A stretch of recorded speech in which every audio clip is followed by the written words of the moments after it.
வணக்கம் தோழர்களே. குட்டி ஸ்டோரியில அண்ணன் விஜய் அவர்களுடைய வீட்டை முற்றுகையிட்ட ஸ்டோரி தாங்க பார்க்க போறோம். அவரும் அரசியல் கட்சி ஆரம்பிச்சதுல இருந்து பிரச்சனை மேல பிரச்சனை வந்துகிட்டே இருக்குங்க. அவருக்கு கொஞ்ச நாளைக்கு முன்னாடி பனையூர்ல இருக்கிற விஜய் அவர்களுடைய வீட்டை பெண்களை திரட்டிட்டு போய் கொஞ்சம் பேர் முற்றுகையிட்டாங்க. அவங்க கட்சிக்காரங்களே, தமிழக வெற்றி கழகத்தின் தொண்டர்களே முற்றுகையிட்டாங்க. அதுவும் ராத்திரி போய் பெண்களை அழைச்சிட்டு போய் விடிய விடிய முற்றுகையிட்டாங்க.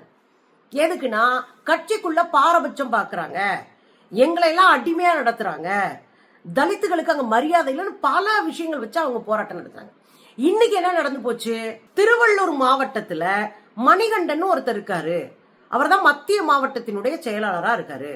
அவரு காசை வாங்கிக்கிட்டு பதவிகளை கொடுக்கிறார், சொந்தக்காரங்களுக்கு பதவிகளை கொடுக்கிறார். 10 ஆண்டு 15 ஆண்டு காலமாக இவர் விஜயனுடைய மக்கள் இயக்கத்துல பணியாற்றியவர்கள் ஓரம் கட்டுறாங்க. இது எங்களுக்கு பெரிய மன கஷ்டமா இருக்கு, விஜய் கேட்டு கொடுக்கணும் அப்படின்னு மிகப்பெரிய போராட்டத்தை இன்றைக்கு சொந்த கட்சியினுடைய தலைமை அலுவலகத்தை முற்றுகையிட்டு நடத்தியிருக்கிறாங்க. பாருங்களேன்.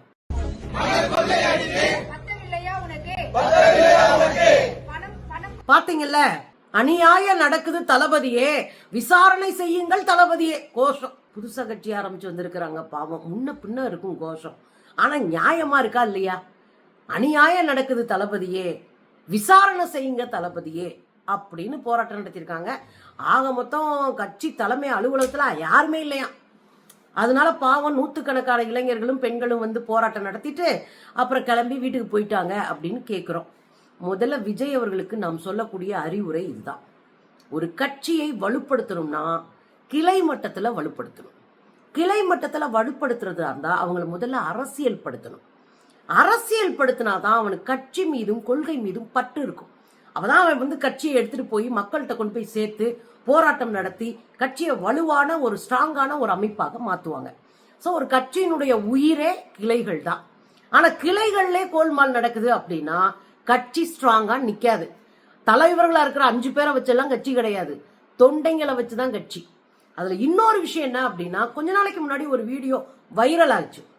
ஒரு பெண்ணை, அந்த கட்சியினுடைய உறுப்பினரை கடுமையா வேலை செய்யற அந்த இயக்கத்துக்காக ஓடி ஓடி பணியாற்றக்கூடிய ஒரு பெண்ணு, அவங்கள மேடையில வச்சு சாதியை சொல்லி இழிவுபடுத்தினார் மாவட்ட செயலர். அது பெரிய அளவுல வைரல் ஆச்சு அந்த வீடியோ. ஒரு பட்டியல் இனத்தை சேர்ந்த பெண் என்பதனாலேயே அவர் அவமரியாதைக்கு உள்ளாக்குனாரு. அவருடைய செயல் திட்டங்கள் அசிங்கப்படுத்தப்பட்டுச்சு. அவரை போடி வாடின்னு சாதியை சொல்லி இழிவுபடுத்தினார் மாவட்ட செயலாளர். அதை போட்டிருந்தாங்க. விஜய் என்ன பண்ணிருக்கணும்? உடனடியாக அதன் மீது நடவடிக்கை எடுத்திருக்கணும்.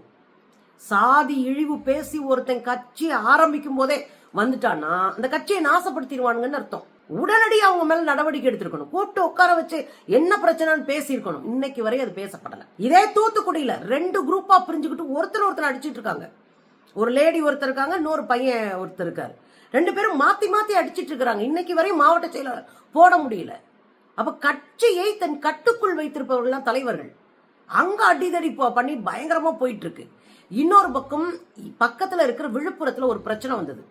இதே தாவேக்கா தான் காசை வாங்கிட்டு அவங்க எங்களுக்கு பொறுப்பு போடுறாங்க, அவங்க சொந்தக்காரங்களுக்கு பொறுப்பு போடுறாங்க. இதே பிரச்சனை வந்துச்சு.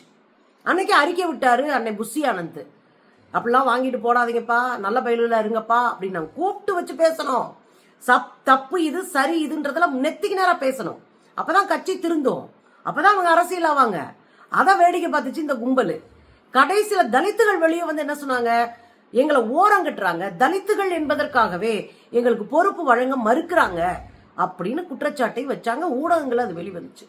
அப்ப என்ன ஆகுது அப்படின்னா, சொந்த கட்சியை, சொந்த அலுவலகத்தை, சொந்த தலைவரினுடைய வீட்டை தொடர்ந்து இவர்கள் முற்றுகையிடுறாங்க இல்லையா? அது சரியில்லைன்றது வேற. சொந்த கட்சியெல்லாம் முற்றுகையிடாம தன் மாவட்டத்திற்கு பொறுப்பாளர்களை புடிச்சுட்டு போய் உட்கார வச்சிடணும் அலுவலகத்துல. அங்க போய் உட்கார்ந்துக்கணும், உள்ள போய் உட்காரணும். எப்போதும் கட்சி பிரச்சனை கட்சிக்குள் நின்று பேசணும், பொது வழியில பேசுற பிரச்சனை இல்லை. அப்ப பொது வழிக்கு வர்ற அளவுக்கு அவங்களுக்கு மன உளைச்சல் ஆகி போச்சு. அவங்களால அரசியலை ஹேண்டில் பண்ண முடியலன்னா உடனே கட்சி தலையிடணும். அண்ணன் தலையிடுவாரா, இல்ல கரூர்ல 40 பேர் செத்த பிறகு 1 மாசம் கழிச்சு வந்து அழுத மாதிரி வேலை பார்ப்பாரான்னு பார்க்கணும். சொந்த கட்சி பிள்ளைங்களுடைய பிரச்சனையை காது கொடுத்து கேட்கல, அதை சரி பண்ணலன்னா அது உங்களுக்கு தான் தவறா முடியும். பாருங்க, நேத்து பூரா வைரல் ஆயிட்டு இருக்கு. வைத்தறிச்சலா அந்த பசங்க கத்திட்டு இருக்கிறாங்க. கூப்பிட்டு விசாரிச்சு கட்சியை சரி பண்ணுங்க. அப்புறம் வந்து முதலமைச்சர் சார், சிஎம் சார் அப்படின்றதெல்லாம் அப்புறம் பேசிக்கலாம் ப்ரோ.